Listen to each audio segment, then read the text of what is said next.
too early. There we go. All right, guys. Welcome to Anime Casuals. I am Lucky. Johnny.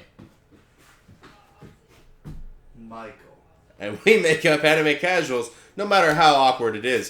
So, today we're going to be talking about Konosuba and its entirety of the first season. So, if you have not watched the first season, try watching our last video where we don't really spoil too much. I probably spoil the most. But, where we basically just talk about why you should watch it. So, and one of the reasons why you should watch it is so you can watch this video. So, we're just gonna be talking about our casual analysis / review. Kind of what we thought about it, what made us maybe laugh the most, maybe what made us most intrigued by it, with some more details from our previous videos, Sorry, and so let's get it started with probably the most obvious thing. What was the funniest part of that damn first season that that you're just like, yo? Because I think for me, it still reigns. I think you guys know exactly what I'm gonna choose. Episode 8 or 9 with the freaking succubus episode. That is the top one of where I was like, yeah, this anime does not give a shit anymore. That's definitely a fun episode. It does not give a shit anymore. I would say other top-rating moments is where Megami is totally exploding that castle over and over again just because she wants to. I know. Even though, I gotta be honest, her explosion magic doesn't change at all every episode. It's just boom, boom, boom, and it's like, yeah. And then Konosuba's like, I think I get to start a feel for this explosion magic. Yeah, and that was a really good one, right? She's like, you're starting to get it. I'm like, you know what gets me, and this is a spoiler, but just for the very end of the first season, which we're gonna talk about anyway. But I just when Wiz started doing explosion magic, I was like, that looks exactly like hers. Yeah. I mean, granted, she's a demon lord or whatever you want to call it. That looks exactly like hers. I don't to put all your stats in one thing. I mean, Wiz can do a bunch of things. That's the thing. I'm glad she can't just do only explosion magic. She can do other things. That'd be too much. There's just another. Plus, only Wiz has humongous tits. What is? I mean, I'm just saying, bro. I'm just saying. She's got the advantage in every single thing: physicality, mentality, magicality, titality, wizality. I don't know what else. She's also a shop owner. She's an entrepreneur. She's an entrepreneuriality. Yeah. She works for the Demon King. Yeah, shit, bro. I mean, who's making me working for? Kazuma? Oh shit. How dare you? How dare you say that? You know she's a fucking Crimson Demon. She is, but Yeah, she's got a cool eye patch. she does have a cool eye patch. Yeah. But it's not like Zoro's scar where it's like that's pretty badass. I'm just saying it doesn't amount up to it. Oh, she doesn't need it. Yeah. But it was. What do you guys think? I mean, do you guys have any other things that were like? I mean, I think Johnny, you're probably the one that hasn't commented too much. Although I thought yours would be the same as mine, to be honest with you. No, that is a pretty good, awesome episode. I mean, if not that one, again, it's just another character dynamic one. I always like the episode where it's Kazuma and Megumin, and they're both trying to go to the bathroom to take a shower, but they're both gender equality. You should let a lady go first. No, I believe in equality. I'm not going to do that. I'm going to go to the bathroom now, and it's just back and forth. It's good back and forth. That's all slime. Yeah. I don't know. I always love that scene. Well, why don't we just take that spa together? Yes, we should. And then they're both like, wait, how did we get here? Yeah. How did we get here? It's a strange place. Yeah. Also, the reason why Cosmo's really fun. He's like, equality for all, which is just my reason for being an asshole. Yeah, pretty much. No one's safe. What do you think is the best ability out of all four? Kazuma, Aqua, Darkness. Why are you asking? It's definitely Steel. Yeah. Oh well. Okay. And Megumin. Megumin obviously only has one, so you can't really pick from too much. Also, I guess technically Darkness doesn't have anyone, but so you'd probably just go with Endurance because she can take a whole lot of damage. Well, I guess not in season 1. I think in season 2 she has taunt or something. Yeah, something like that. Yeah, so she's like, everything attack me. Yeah. Oh, dude, that cabbage episode, that was so funny. But yeah, so I think for me, to be honest with you, I think probably the one of my favorite abilities is probably just excuse me, I've been drinking for a while, so just to let you know. Stay thirsty. Yeah, stay thirsty, my friends. That's how you stay casual. Stay casual, my Jose Casuals. So I think probably one of my favorite abilities. I actually can't say it because it's in season 2. So my next one would be stay thirsty. It's probably the rubber fruit. Yeah, from Luffy. yeah, man. Hey, spoilers, man. Spoilers. I was gonna say Lucky's the thirstiest man in the world. Yeah, I was gonna say I probably am. I'd probably say it would just be. That is a pretty good one for Kazuma. I'm trying to remember what was just in season 1 because I just watched season 2 and I'm like, wow, this is a lot of great stuff. Steel's a pretty good one. I will say this though. One of the most quoted ones is Nature's Beauty, which Nature's Beauty. Yeah, which at least gets them a lot of brownie points with people because if you think about it, besides Kazuma's steel ability, which you'll find out, I think in the first season, but also in season 2 that people really like him when he does it. The Nature's Beauty is probably the most appealing one in terms of just getting attention. So I mean that's not a bad one. I think I think that one would probably be one of the most prominent ones, but probably not exactly like the most powerful one or anything like that. So I mean, my personal favorite is Explosion. I was gonna say it's Explosion Magic. Yeah, it's definitely Explosion. The best, and here's the thing about it is that for all of you listening out there.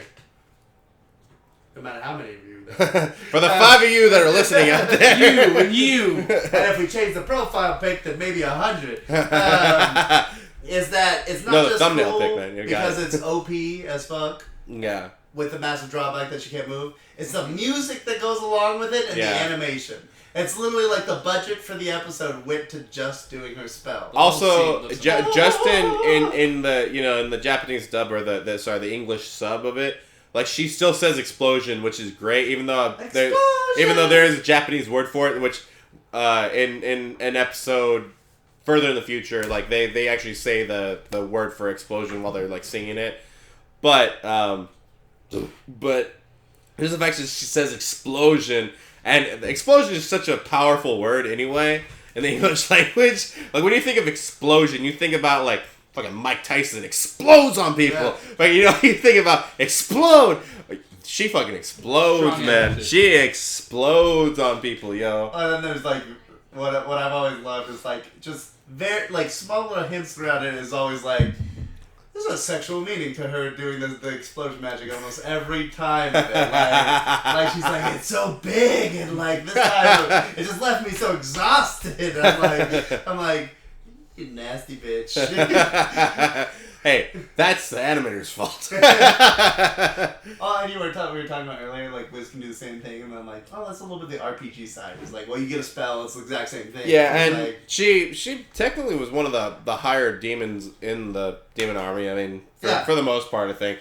But I mean, not like super high, like we're gonna see in like season 3 or season 4, who knows? But I mean, she's definitely really strong. Yeah. Obviously not against Aqua, but well, I was gonna say a close third would probably be Aqua's. Was it Undead? Turn Undead. Undead. Turn. Because that is a absolute classic. D&D all the way through. Because I've never seen it in a different isekai RPG setting or not. Yeah. Turn Undead is like basic cleric spell. Yeah. And like literally, like I've had people use it literally all the time. Anytime there's Undead, it's like, I've got that! Yeah. And like, that's why like my two favorite things like that are attached to Aqua is that Undead are attracted unnaturally to her. Yeah. And that she has this ultra god level ability to the fact where like the dude was like, what's happening to me? Ah! Like at the end of the season. By the way, this is a confession only on Anime Casuals. So back in the day, I used to be part of the D&D crowd with them. I was a bard, and I was like a little half halfling, I think they call it. And during one of our quests, we were having fucking trouble with something because nobody could read this damn shit on the door, and I didn't tell anybody I leveled up. So when I did level up, I just kind of kept it to myself for a little bit, and I just happened to have something that could translate other things for me, and I wrote that shit in, and I was like, hey guys, I just leveled up, and I have this ability that can just translate this shit. And I was like, that's a really fucking useful spell, even though that probably only comes in handy like once in a while. But your moment. Yeah, I hella use. Oh no, that's not. Sorry, I'm doing anime casuals. I can't do it. Anime casuals confessions. He's not coming back. Anime. Yeah, so that's just an anime casuals confession to go along with the RPG aspect of it, you know. But yeah, that was one of the biggest things. Like as these guys know, I just been in RPGs like balls deep, bro. Like balls deep. Final Fantasy VII, Dragon Age Origins. Now Final Fantasy X. I just can't stop it. Like, and you know, one of the biggest draws to me, which we were just talking about before, is the abilities. You know, you get after you level up. It just becomes so obsessive that you kind of want to know what's next. I think for me, that was one of the things that like just kept me in there, because you know it's like in season 2 you'll get a little bit more of Cosmo's ability, but Steel's like a pretty good one, especially like when you see what he does with it. Oh yeah. Like especially high luck stat. Yeah, high luck stat, and you know you kind of get that. And even in I'm not gonna do too much of a spoiler for this, but in Isekai Quartet he holds his own in that, which you don't think he will be because all the other people are crazy. Yeah. So also another anime for you guys to watch, which includes like Ray Zero, Tanya the Evil Saga, or something like that. You guys haven't seen. Yeah. What's Ainzal Ghul, Overlord, and then Ray Zero. So yeah, if you guys ever get a chance to do that, we'll eventually do Konosuba, Tanya Saga Evil, Overlord, and Ray Zero. All 5 anime. Yeah, all 5, because Ray Zero plus Ray Zero equals 0, so we have to keep adding it. So did you get Ray Zero? I don't remember. Oh, 6 anime. But by the time we come up with all of these animes, bro, we're gonna. Oh, actually, I'm never gonna get Overlord. There's like 5 seasons. There's like 5 seasons. There's 3 seasons. That's crazy, man. That sounds like there's 5 seasons to me. So, but anyway, Anime Lucky is watching Overlord. He's watching Tanya Saga Evil. He's already watched half of Isekai Quartet. He's got 2 more to go. Tanya is probably my next one. That's one season. That's fine with me. Yeah. But so anyway, we're here to talk about one of those things, which is Konosuba. I was about to say Kanya the Evil. Konosuba. Kanya the Suba. So yeah, just some quick things, kind of just for the end of this particular video. What do you think? I gotta ask. Just what do you think was like one of the why do you think the comedy melds so well with the action in this particular anime? Because I find some animes just kind of where they're always trying to get a joke out, and it's like, I mean, there's very few animes, because I feel like anime just in general kind of make me laugh anyway, so with how ridiculous they are. But why does Konosuba get away with a lot of things that maybe another isekai wouldn't? Well, like a good example is Shield Hero. I won't spoil anything like that for you in this episode, but some things where I'm like, you gotta throw jokes in the. They have to, yeah, and sometimes every now and then it's like 1 or 2. Literally just 1 or 2 that just don't. Every single joke that I've heard in Konosuba is extremely appropriate.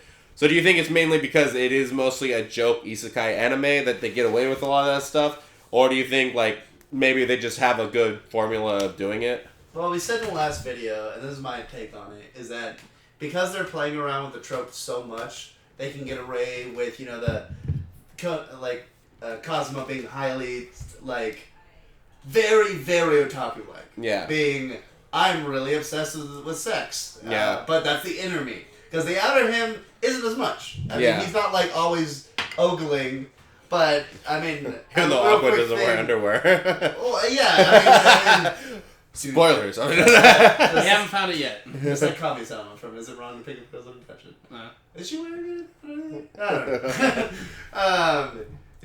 That's too funny. It's too funny every time. Is that they're playing around with tropes, and the fact that they can get away with some of this more highly sexualized jokes. It's a good time to start watching because they just released 2 new episodes, 2 new OVAs. Yeah. And one of those funny moments where he's like, I've always just looked at you and I just thought, boobs. You're just like giant hair boobs to me. And like, normally if you just said that to someone, that'd be really insulting. And like in almost any other anime, that'd be like, this seems weirdly sexual and not called for. Like if Luffy had said that to like Nami, or like if main dude from Shield Hero said that to Raphtalia, that'd be like, whoa, this is way. Actually, she's probably or even Gintama. Like that'd be just weird for the main character to say. But nobody'd be able to do anything about it with Gintama. Well, that's the thing. It's like it makes so much sense for Cosmo to say all this weird stuff, and like the jokes in it are so like set up so well that it makes the jokes just make a lot of sense. Yeah. Especially since episode 1 where they just like, oh yeah, you totally died because you're an idiot. Because you thought you were gonna die so hard that you just died. Oh and my then God. she starts by making fun of him, and then she goes hard on him, bro. Yeah. I was like, dude, I think when you showed me that episode, I was just like, wow, she's going fucking hard on this guy. On the dude who just died. Yeah, and dude, can you imagine if you went to the pearly gates, right? Like, or whatever you believe in, right? You go up there, and somebody's reading off exactly how you died. You don't remember it, for whatever reason, and you die by the stupidest thing. Like you're trying to shove a 12-inch dildo up your ass, and all of a sudden it doesn't work out, and you're on 1,000 Ways to Die, like the new season, which it was just never coming out, but like yeah, but it's like, man, that sucks, and you just get read all this shit like, wow, you suck, man. Yeah. Like, wouldn't you want to bring that fucking bitch down with you? You would. Well, and that's why I think it plays so much. Is that from episode 1 is that Cosmo's building up his weird party of misfits, and each one of them has such a hilarious flaw that it's just like it doesn't matter. The jokes are great. They're like 100% solid because of the way that the anime is set up. Is that it's just having fun. There's almost no seriousness to it all, and even when the seriousness is in there, like season 2 stuff, is that it's just you just take it with a grain of salt because it's just fun to watch. And that is a great segue because we are going to stop this video right here, but we're going to be talking about a little bit more about the character dynamics between each other and how that gets really funny in the very next video. So guys, remember to keep it casual, and we'll see you in the next one.